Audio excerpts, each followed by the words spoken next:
Yeah, me too. Guys? Hello. Hey. All right, appreciate everyone for joining us for Coach Franklin's weekly press conference. We'll start with an opening statement from Coach, and then we'll open it up to questions. Like always, appreciate you guys being here, covering Penn State football, Looking forward to getting back in Beaver Stadium after a week off. This time of year is kind of unusual for this early in the season to not be playing. We're able to get out and get a ton of recruiting done. We're able to take care of our guys from a rest and recovery standpoint, and we're able to get some depth guys some work, some guys that are a little bit further down the depth chart, which was good, and then obviously being on the road recruiting. So got Penn State this week and Kenny Burns coming to town. Obviously Kenny's very familiar, not only with Penn State from what he studied us this year during his time at Kent State, but obviously also from his time at Minnesota with PJ Fleck. Tremendous opportunity for both programs. We're excited about having them. Obviously, they've had some challenges early in this year, but we've seen some good things on tape that we need to be prepared for and we need to be ready for. When you talk about their offense, Mark Carney is their offensive coordinator. They're a RPO tempo offense trying to base out of the spread. Mainly out of 11 personnel. We'll mix some 12 personnel in as well. Guys that we've been impressed with is their running back, number 3, Kai Thomas, who's a Kansas transfer. And their wide receiver, number 0, Luke Floria. And then also their wide receiver, number 2, Krishan McCray. Guys that they are trying to get the ball to in a number of different ways, and we're going to need to be prepared for that.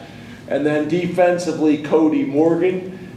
He's a North Dakota State guy. A lot of his career was there, been at Kent State the last 2 years, but everybody has so much respect for the North Dakota State guys, done a really, really good job. They're a 4-down front, which we're used to from our defense.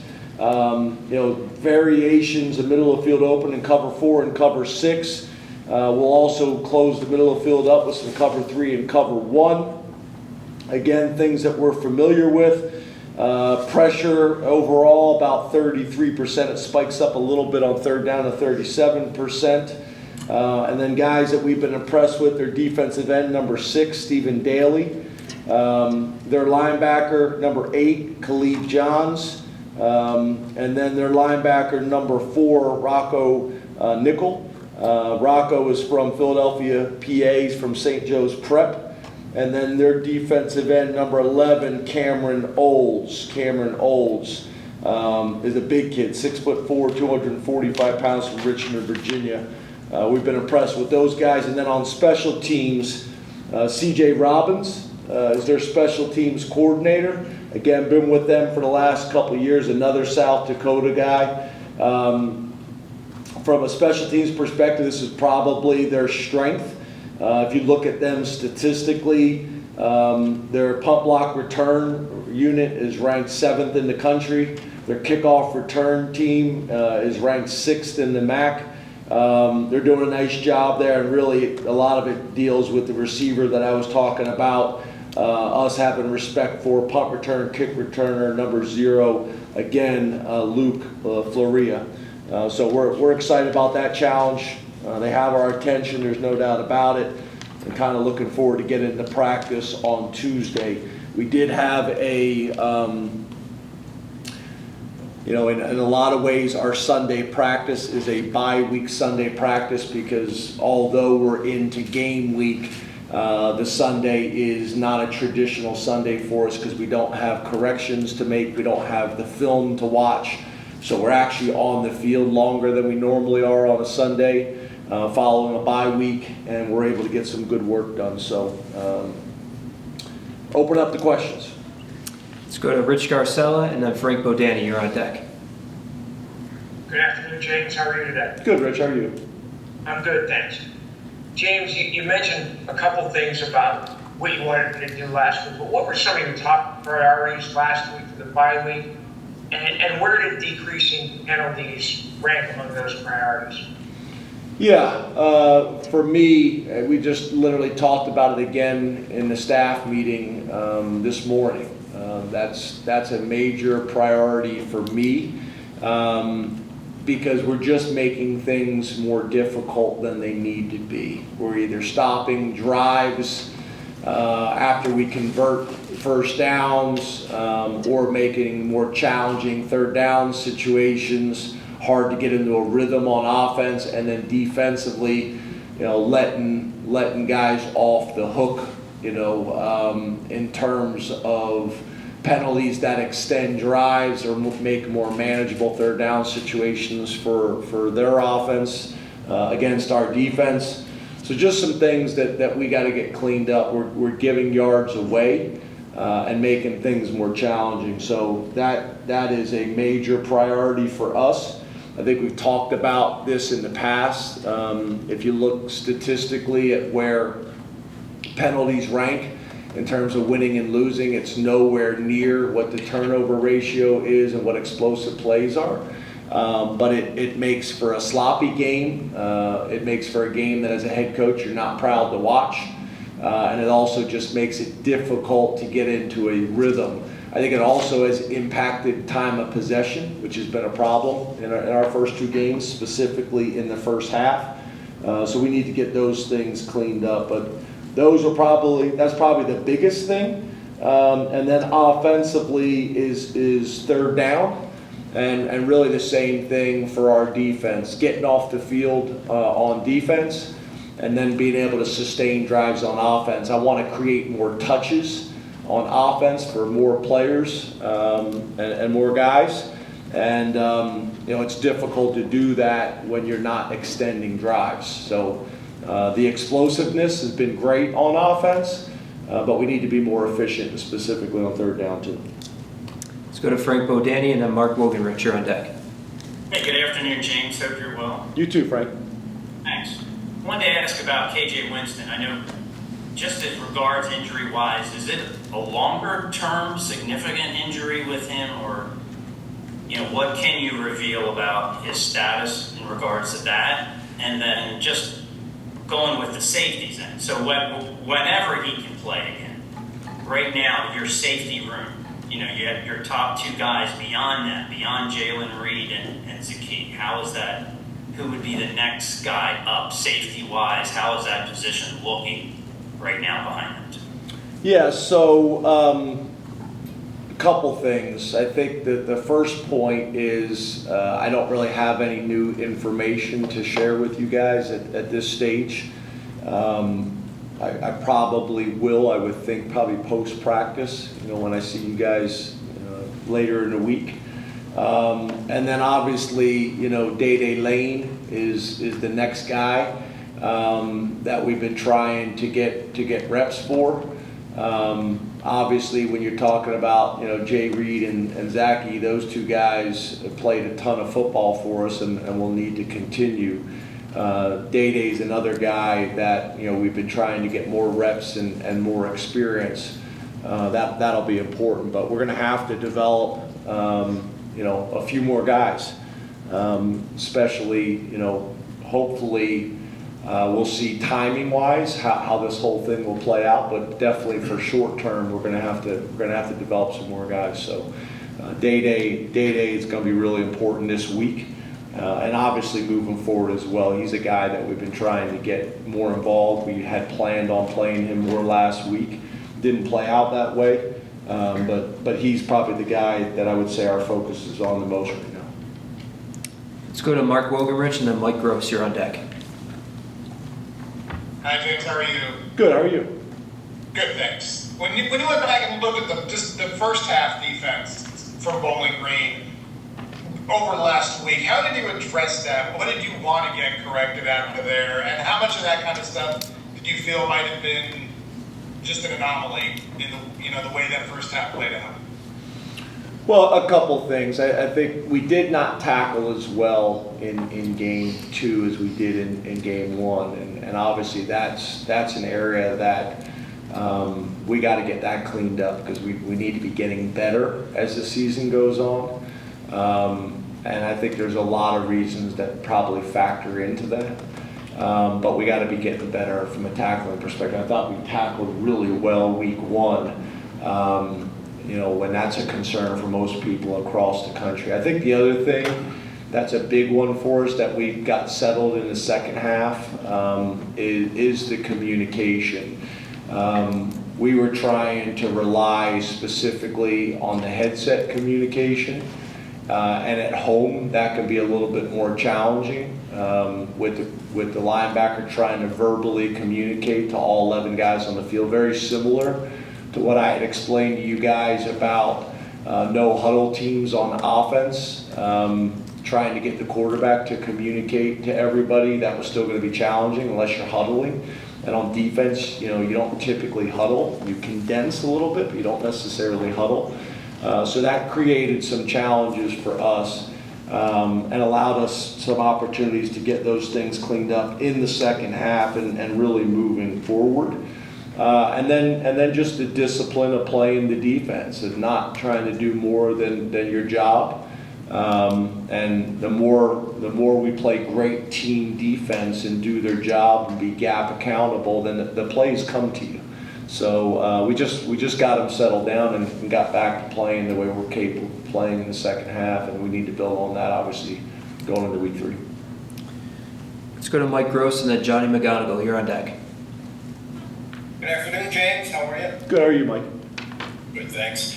Last year we talked so much about explosive plays and the last couple of years, really, and the first couple of weeks, that's been pretty, it seems like that piece of it has been very good, but now we're talking about third down, and you even mentioned time of possession a couple minutes ago. So I guess, how do you practice third down? Like, do you have an early down package and third down package? Explain a little bit about how you try to coach getting better on third down. Yeah, you do third down periods in practice. Typically, your third down calls and the third down defenses that you're going to see are different than normal downs. So you do third down periods. You do third down periods against your defense. You do third down periods against the D squad or the scout team that's replicating the look that you're expecting to see in the game. And when I say third down periods, it's 3rd to 4. This is what we're running on 3rd and 4. This is what we're expecting to see. Trying to defend us on 3rd and 4, 3rd and 5, 3rd and 6, 3rd and 7, 3rd and 8, 3rd and 9, whatever it may be. Those things are scripted out and practiced. So very similar to how you practice normal downs, how you practice red zone, how you practice third down. You specifically practice those things, and then when there's opportunities to go against our defense, which we typically do on Tuesdays and Wednesdays, one of those days is always a 2-minute period, and then the other day we rotate back and forth between third down and red zone. And then obviously if we're not doing as well as we want to do on red zone or not doing as well as we want to do on third down, then we may double that up, and that could be on the offensive or defensive side of the ball. But if not, we rotate back and forth. So that's getting you an extra third down period with speed. That may not be the specific looks that you're going to see in the game. And then obviously you're going to do a third down period, that scout looks, which are specific looks that you're expecting to see in the game. So that's how you practice them, and really you break up the entire game like that into segments. And then obviously when you do scrimmages and things like that in the summer, those things also come up organically that way too. Let's go to Johnny McGonigal and then Neil Riddell. Hey James, how are you? Good, Johnny. How are you? Good. I got a question a little unrelated to game week, but Bill O'Brien, your predecessor, doing some good things at BC early this season. What are your thoughts just on Bill, being a head coach, which again, back in college football? Yeah, as you guys know, I've known Bill for a long time. I've known Fitz, his strength coach, for a long time. We were all at the University of Maryland together. Me and Bill lived in the same neighborhood. His wife and my wife were good friends. Obviously I followed his career in the NFL. and now back, obviously at BC at a minute for a short period of time. He was also in our conference at Ohio State, and now back at BC, which for a lot of those guys from that part of the country, BC's like, a dream job. It's interesting. I've talked to a ton of guys like, that BC job is a very desirable job, and if you know Billy's background, it makes a ton of sense. So, when that hire happened, when that whole thing went down, I thought it was a win-win for both BC and Billy. He's got a really mobile, dynamic quarterback, that had really done some nice things last year. And when you got that piece of the puzzle, you can build from there. And Billy's got tremendous experience doing that. So it's been cool to watch it. Happy for those guys and not surprised. Our last question on Zoom is Neil Riddell. Hey, James. Hey, Neil. I'm wondering, you had mentioned early in the season how the playoffs going to lengthen the season now, and you were concerned about that, build depth and whatnot. I'm just wondering, with the changes now, do you still advocate, I know you guys have financial considerations, a 12-game regular season? Hold on. Say this again, Neil. What are you asking? I'm asking if you still advocate, in the wake of the playoff now, do you still advocate a 12-game regular season because of the length of the season? I'm just curious. Yeah, no, but I don't think that's going away. I don't think that's changing. It's interesting because whenever anybody wants to get anything done in college football, we say we're doing it for health and wellness, to get things passed, rule changes and things like that. It's hard to say that when we're talking about a regular season as you described it, plus 5 more games, possible 17-game season. Depending on how it plays out, for the teams that make the national championship. So, I don't think that's probably the right thing to do, but that's not changing for all the reasons that you could imagine. And it's just like conferences that play 9 games or 8 games. I don't think that was advantageous either, for the Big Ten. But I also would make the argument, once you go 9, you're not going to go back to 8. You're hoping other conferences will go to 9, and I could actually see it even possibly going to 10 conference games. So I don't see that changing, Neil. But I understand why you're asking it, and I think it's a fair question. Especially if you're basing everything off of student athlete health and welfare, for a ton of different reasons. Please raise your hand and we'll take a mic to you. We'll start with Mark over here. Hey James, how are you today? Good, how are you? I'm doing great. Would you consider Luke a green light at this point, and can you address the progress he's made since arriving on campus mid-year at 215 or 220 pounds? Yeah, so Luke is been transitioned to a green light at this stage. Again, these green, reds, and yellows can change as things go. I think we always look at things changing in terms of moving up from red to yellow to green, but they also can go in the other direction. But Luke's doing really well. He was one of these guys, he showed up on campus. He was very driven and motivated to play. That is both mentally and physically, was willing to do things necessary to play, attack the weight room, attack summer workouts, attack the playbook,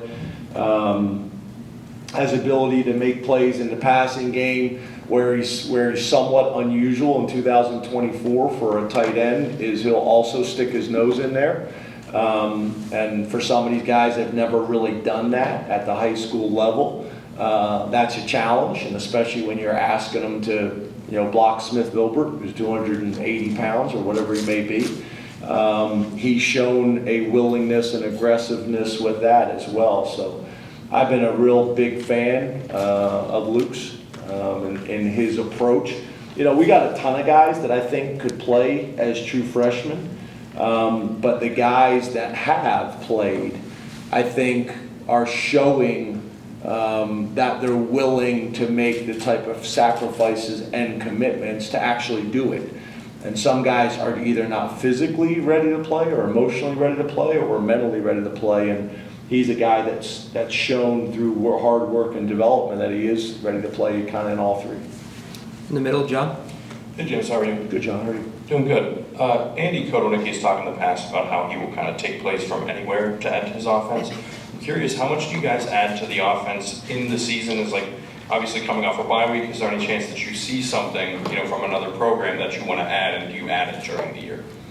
Yeah, I don't think that is specific to Andy. I think everybody's doing that, whether you're watching opponent tape. There's been a ton of times where our defense is going against a team and they're doing something that is problematic and causes stress and causes issues, and you kind of steal that and add it to your game, or you see another college game that you were watching, or an NFL game, or a high school game. I think coaches are constantly trying to find things. I think the way you have to be careful is that you're not just grabbing a bunch of different things, different concepts that don't necessarily fit what you do and how you're trying to run complementary plays and schemes. So I think that's where you have to be careful, because if not, you won't have a system. You'll just have a bunch of cute plays from different systems, and it needs to be something that complements what we already do. So Andy does that, but really, I think every coach in America is doing that constantly.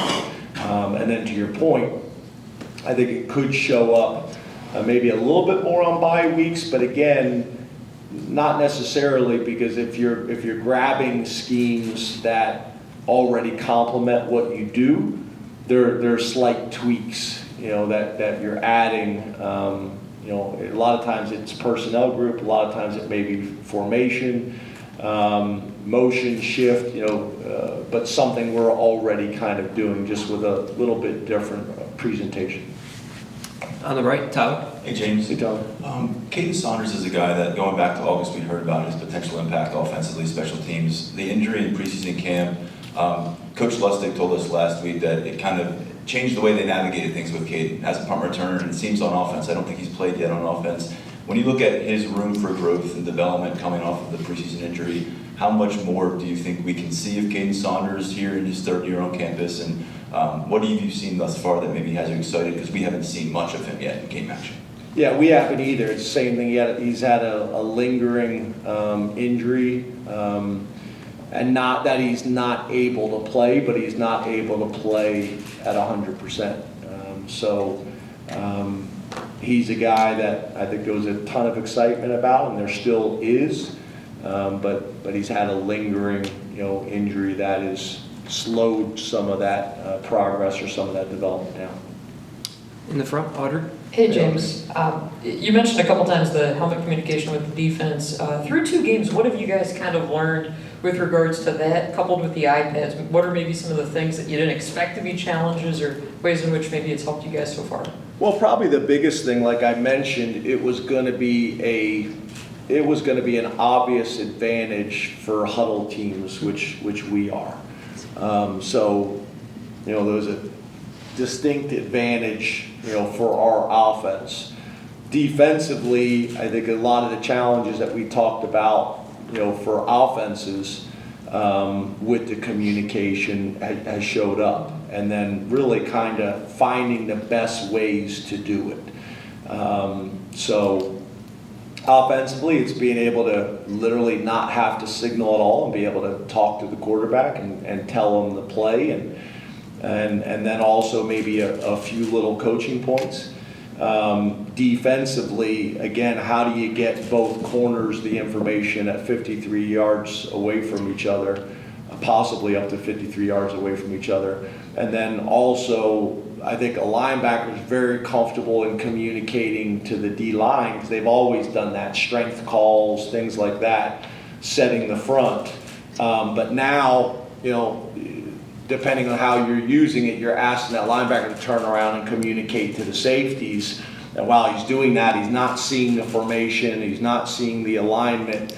So it's created some challenges that we've had to work through in the first couple of weeks, specifically on the defensive side of the ball. And probably a lot of the things that we discussed that were going to be issues for offenses that try to operate from a no huddle. Over here in the back left, Jared. Obviously, a talking point about the offense this season has been... Oh, one more thing. I didn't mention the iPads. I think the iPads have been good, but I think the headset as well as the iPads, you got to have kind of structure to it, because if not, I think they can become a distraction. And I also think you can give the players too much information where you're spending the whole time in between series on the iPads and they're not involved in the game. So I think making sure that there's parameters there and how we're going to use it and how we're not going to use it, I think is important too. Sorry. No problem. Yeah, obviously balance has been a talking point about the offense this season.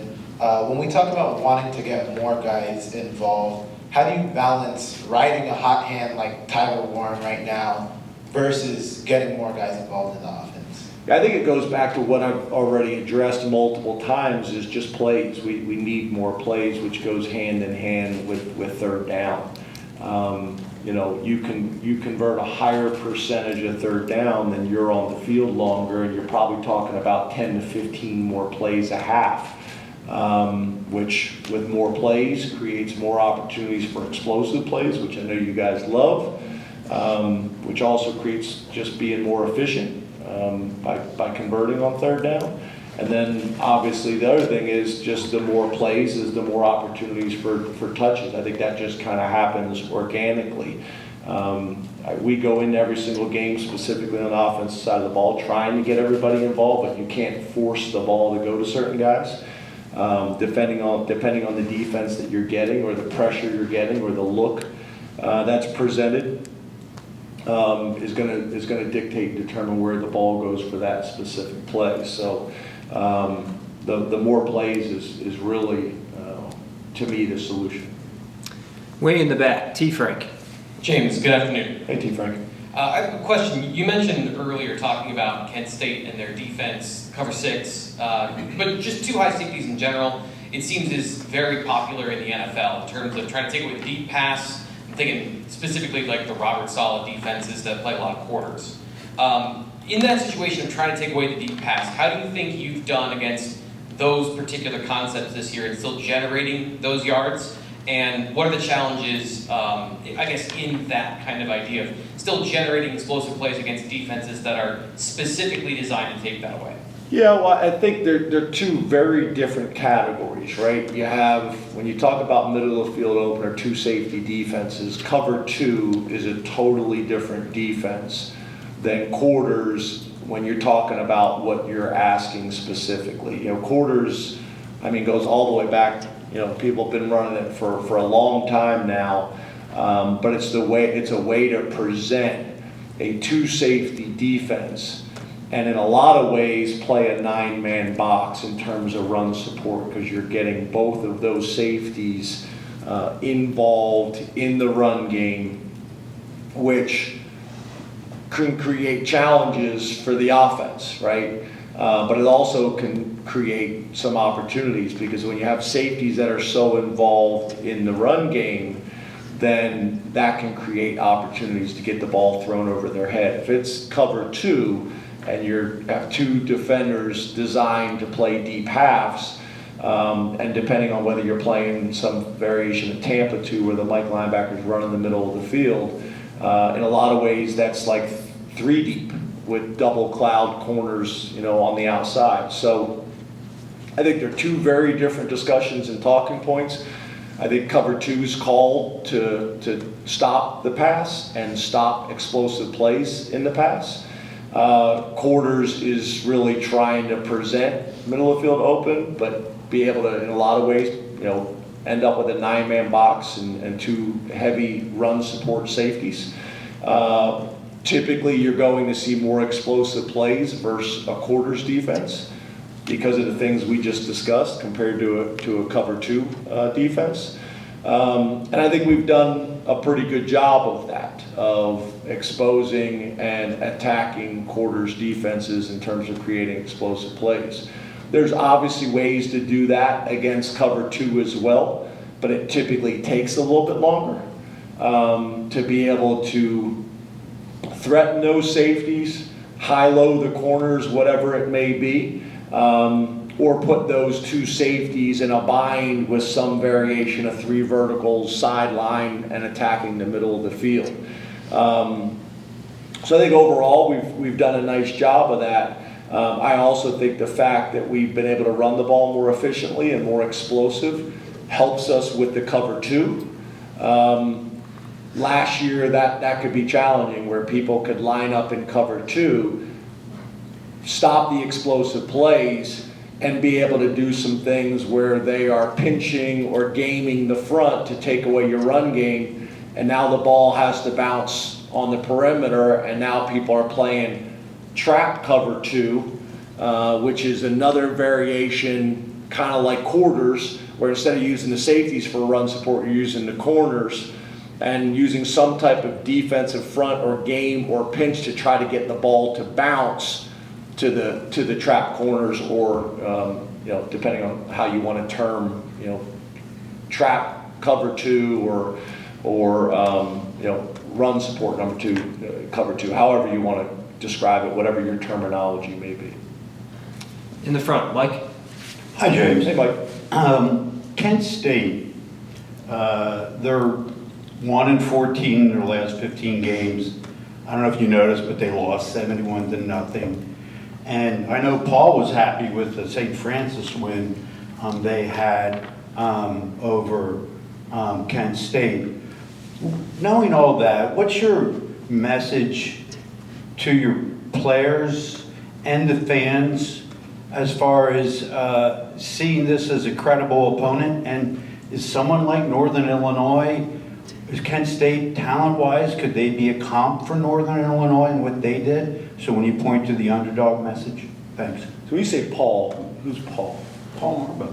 He used to work at St. Francis. Oh. With the football team. Yeah, sorry, I don't know Paul's resume. Sorry, Paul. He's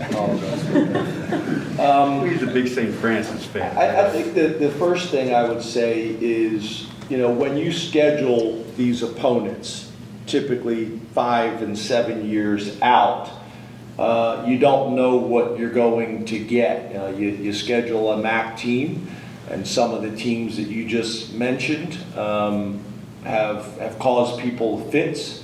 And then you can get to a year where someone's struggling. So that's unpredictable and challenging.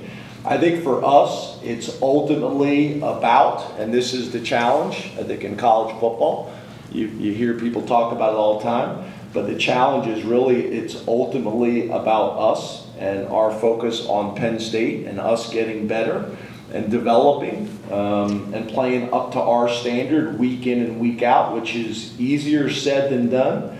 We see it every Saturday. That's why I always say winning is hard. There's a lot of teams across the country that are sad Saturday night, and you want to do everything you possibly can to make sure you're not one of them. And it doesn't always come from an opponent that the fans and the media and the locker room think it's going to come from. So having a mature football team and approaching it that way on a consistent basis is hard to do. You've heard people talk about it, describe it as rat poison, all types of different things. Ultimately, we're trying to get our staff and our players to approach every week with the same mentality, with the same preparation, with the same approach. And when you do that, you give yourself the best chance to be consistent, and you give yourself the best chance to get better. And that's really what our focus is. We got time for 2 more in the back. Allie? Hey, Allie. 16 of the top 25 teams in the AP poll right now, I know it's early, but they're SEC and Big Ten teams. What can you say about conference realignment, how this has been going, the parity maybe in the SEC and the Big Ten right now, given that the majority of the conference is ranked in that top 25? Yeah, I would say that everybody probably anticipated that, right? With the growth of the SEC and the growth of the Big Ten, and not just the growth in numbers, but the type of programs that were joining both conferences. I think everybody in the country was talking and expecting that the Big Ten and SEC would be in a position to be dominant. The challenge that you're going to have with that, which I think is what the commissioners were working on, is you're also going to get to the point where all of the games are going to be SEC versus SEC and Big Ten versus Big Ten. And where does that leave you? Because you're playing really good teams, week in and week out. And I think that's where a lot of the discussions, which I think upset a lot of people about the number of Big Ten and SEC teams getting into the playoffs. And I think that was the reason why our scheduling looks very different than most other conferences. For what you just mentioned, the number of ranked teams in this two conferences, and we're going to get to the point where we're just going to be playing each other. So probably what I expected, and probably what everybody expected. I would also say that's kind of where we're at now. But I would also say if you look at preseason rankings and how many of those teams maybe have some losses earlier in the year than they expected, that kind of goes back to Mike's point. You better approach each team with the right mentality and not look ahead, and focus ultimately on yourself and getting better. But I would say to your question, I think at this point of the season, it's probably about what most people anticipated. We just want to make sure that later in the season, you can make an argument for some SEC and some Big Ten teams with multiple losses, maybe getting in the playoffs over some conferences with maybe single losses, just based on the strength of both conferences. Last question in the back, Andrew. Hey, Coach. Andrew. After each of the first two games, you pointed out how the other team game planned to get the ball out quickly and kind of game plan against the pass rush. I was curious if, I don't obviously know how you expected to be defended or be played against, but does that help steer how you now game plan moving forward, knowing that now 2 for 2 teams have specifically played against your pass rush? Does that kind of steer your game planning? Yeah, but I think that's kind of always been the case. I mean, we've been as successful in sacking the quarterback and tackles for loss as, arguably any program in the country over the last 10 years. We're part of that argument. So I think that's always kind of the plan. Like what you want to try to do, right, is you want to say, okay, what is the strength of the defense we're playing this week, and how do we nullify that strength as much as possible? Quick game, screens, move the pocket, run the ball, keep the game close.